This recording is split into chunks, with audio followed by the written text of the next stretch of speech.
G.K. Chesterton. Cockneys and their jokes.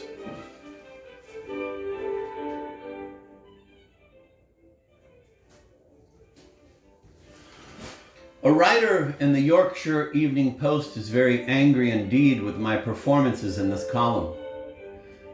His precise terms of reproach are, "Mr. G.K. Chesterton is not a humorist. No, even a Cockney humorist." I do not mind him saying that I'm not a humorist, in which, to tell the truth, I think he's quite right. But I do resent his saying that I'm not a Cockney. That envenomdero, I admit, went home. If a French writer said to me, he is no metaphysician, not even an English metaphysician, I could swallow the insult to my metaphysics, but I should feel angry about the insult to my country. So I do not urge that I am a humorist, but I do insist that I am a Cockney. If I were a humorist, I should certainly be a Cockney humorist. If I were a saint, I should certainly be a Cockney saint. I need not recite the splendid catalogue of Cockney saints who have written their names on our noble old city churches.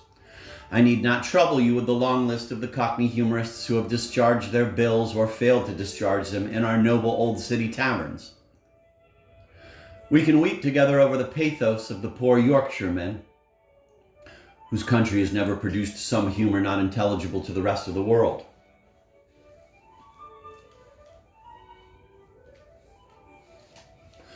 And we can smile together when he says that somebody or other is not even a Cockney humorist like Samuel Johnson or Charles Lamb. It is surely sufficiently obvious that all the best humor that exists in our language is Cockney humor.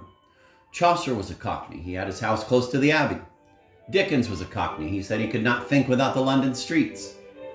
The London taverns heard always the quaintest conversation, whether it was Ben Jonson's at the Mermaid or Sam Johnson's at the Cock.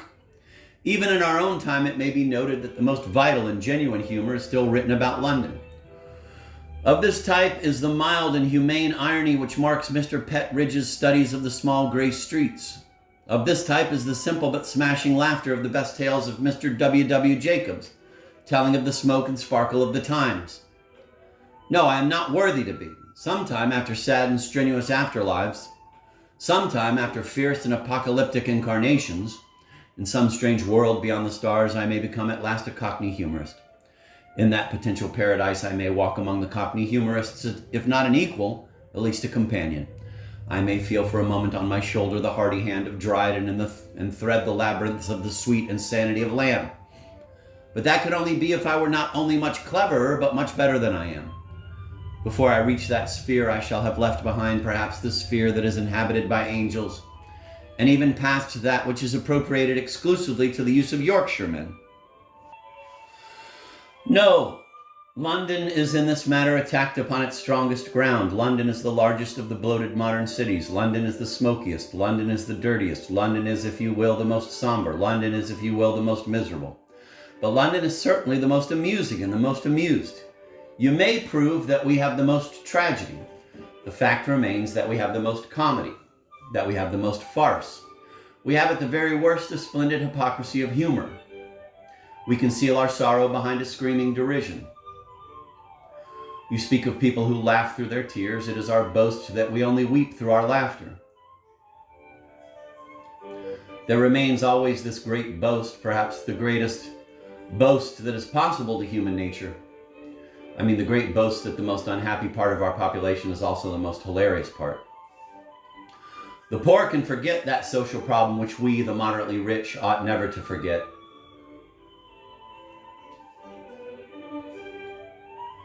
Blessed are the poor, for they alone have not the poor always with them. The honest poor can sometimes forget poverty. The honest rich can never forget it. I believe firmly in the value of all vulgar notions, especially of vulgar jokes. When once you've got hold of a vulgar joke, you may be certain that you have got hold of a subtle and spiritual idea.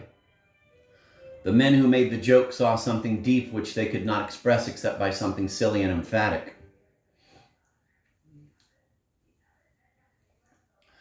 They saw something delicate which they could only express by something indelicate. I remember that Mr. Max Beerbohm, who has every merit except democracy, attempted to analyze the jokes at which the mob laughs. He divided them into 3 sections: jokes about bodily humiliation, jokes about things alien, such as foreigners, and jokes about bad cheese. Mr. Max Beerbohm thought he understood the first 2 forms, but I am not sure that he did. In order to understand vulgar humor, it is not enough to be humorous. One must also be vulgar, as I am. And in the first case, it is surely obvious that it is not merely at the fact of something being hurt that we laugh, as I trust we do when a prime minister sits down on his hat. If that were so, we should laugh whenever we saw a funeral. We do not laugh at the mere fact of something falling down. There is nothing humorous about leaves falling on the sun going down. When our house falls down, we do not laugh. Right. There's nothing humorous about leaves falling or the sun going down. When our house falls down, we do not laugh. All the birds of the air might drop around us in a perpetual shower like a hailstorm without arousing a smile. If you really ask yourself why we laugh at a man sitting down suddenly in the street, you will discover that the reason is not only recondite, but ultimately religious. All the jokes about men sitting down on their hats are really theological jokes. They are concerned with the dual nature of man. They refer to the primary paradox that man is superior to all the things around him and yet is at their mercy. Quite equally subtle and spiritual is the idea at the back of laughing at foreigners. It concerns the almost torturing truth of a thing being like oneself and yet not like oneself. Nobody laughs at what is entirely foreign. Nobody laughs at a palm tree. But it is funny to see the familiar image of God disguised behind the black beard of a Frenchman or the black face of a Negro. There is nothing funny in the sounds that are wholly inhuman, the howling of wild beasts or of the wind. But if a man begins to talk like oneself, but all the syllables come out different, then if one is a man, one feels inclined to laugh, though if one is a gentleman, one resists the inclination. Mr. Max Beerbohm, I remember, professed to understand the first 2 forms of popular wit, but said that the third quite stumped him. He could not see why there should be anything funny about bad cheese. I can tell him at once. He has missed the idea because it is subtle and philosophical, and he was looking for something ignorant and foolish.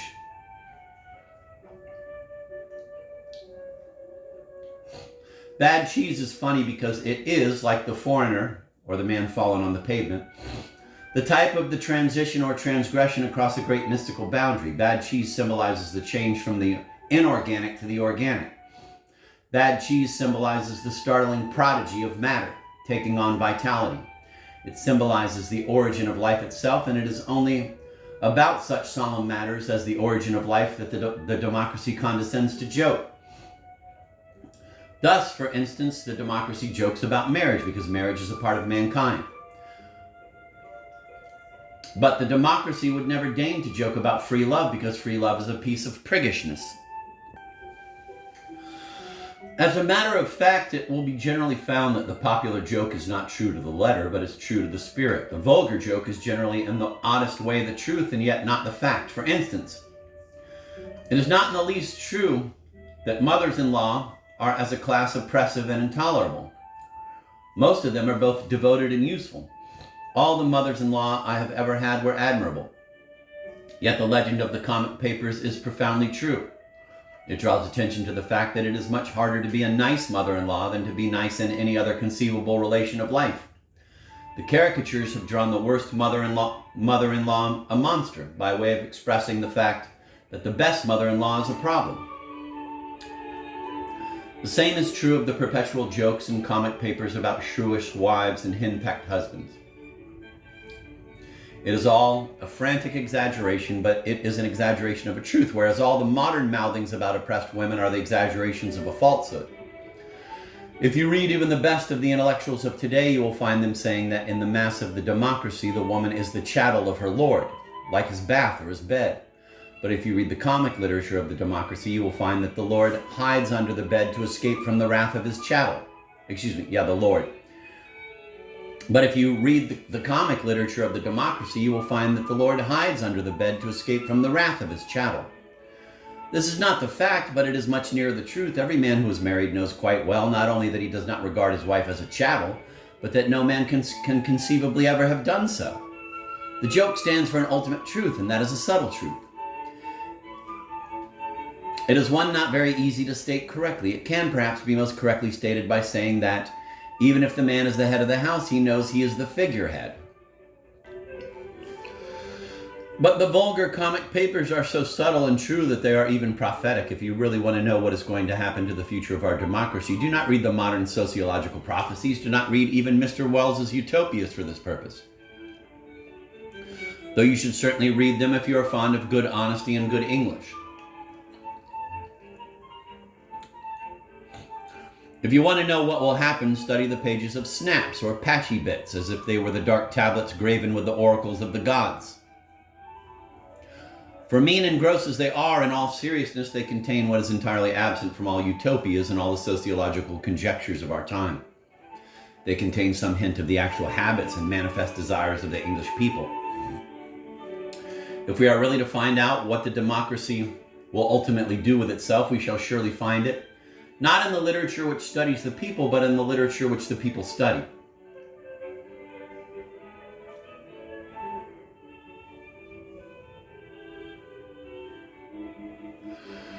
I can give two chance cases in which the common or Cockney joke was a much better prophecy than the careful observations of the most cultured observer. When England was agitated, previous to the last general election, about the existence of Chinese labor, there was a distinct difference between the tone of the politicians and the tone of the populace. The politicians who disapproved of Chinese labor were most careful to explain that they did not in any sense disapprove of Chinese.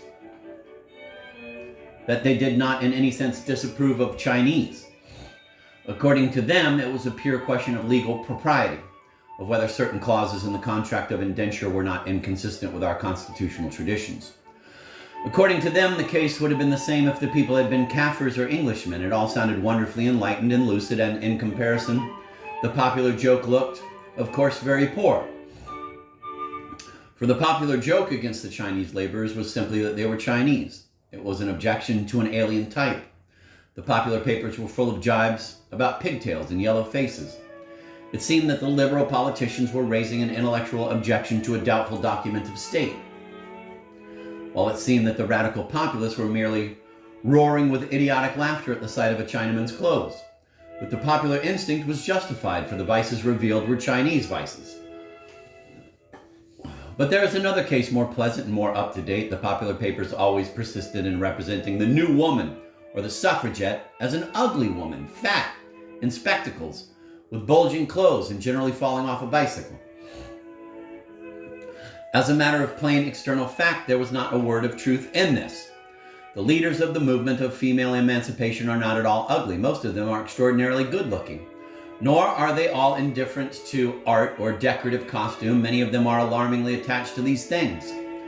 Yet the popular instinct was right, for the popular instinct was that in this movement, rightly or wrongly, there was an element of indifference to female dignity, of a quite new willingness of women to be grotesque.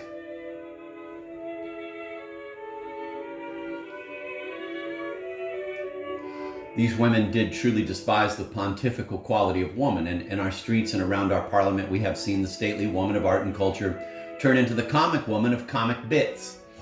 And whether we think the exhibition justifiable or not, the prophecy of the comic papers is justified. The healthy and vulgar masses were conscious of a leaden enemy to their traditions who has now come out into the daylight, that the scriptures might be fulfilled. For the two things that a healthy person hates most between heaven and hell are a woman who is not dignified and a man who is.